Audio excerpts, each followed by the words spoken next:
High, আমি শিল্পা। আজকে আমি চলে গেছিলাম আমার বান্ধবী শালিনীর বাড়িতে। ও এখানে থাকে না। তো ও বাড়িতে এসেছে শুনে আমি বললাম, কি রে, যাবো? তো ও বললো, জিজ্ঞেস করতে হয় এটা আবার, চলে আয়। তারপরে আমি তো গিয়ে দেখি যে কাকিমা আর আমার বান্ধবী মিলে এত কিছু রান্না করেছে, তাও আমার জন্য। তারপরে আমি খেতে বসে গেলাম। অনেক কিছুই বানিয়েছিল।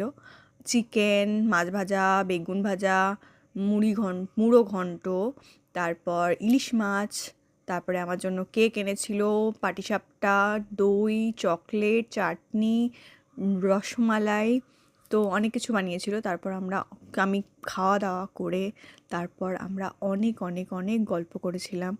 আজকে আমি অনেক দিন পর নিজের স্পেশাল একটা ফিল আসছিল, যে নিজেকে একটু স্পেশাল স্পেশাল লাগছিল। আহ, তো আমার খুব ভাল লেগেছে আজকে। সারাদিন অনেক অনেক গল্প করেছি কাকিমার সাথে আর আমার বান্ধবীর সাথে। খুব মজা হয়েছে আজকের দিনটা। মানে অনেক দিন পর আমি একটা এরকম সুন্দর গল্প করে হাসি মজা করে এরকম করে দিন কাটালাম, অ্যান্ড স্পেশাল ফিলটাও পেলাম। তারপরে তো আমার আসতেই ইচ্ছা করছিল না, খুব মন খারাপ লাগছিল, কিন্তু তাও বাড়িতে আসতে হতো। তো আমার বান্ধবী এসেছিলো আমাকে স্টেশন পর্যন্ত ছাড়তে।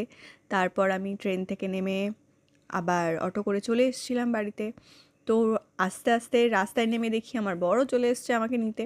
তারপর আমি বরকে নিয়ে বাড়ি এসে দেখাচ্ছিলাম, বলছিলাম, গল্প করছিলাম যে আমি আজকে সারাদিন কী করলাম। তারপরে আমি দেখাচ্ছিলাম আমার বান্ধবী আর কাকিমা মিলে আমাকে কী গিফট দিয়েছে।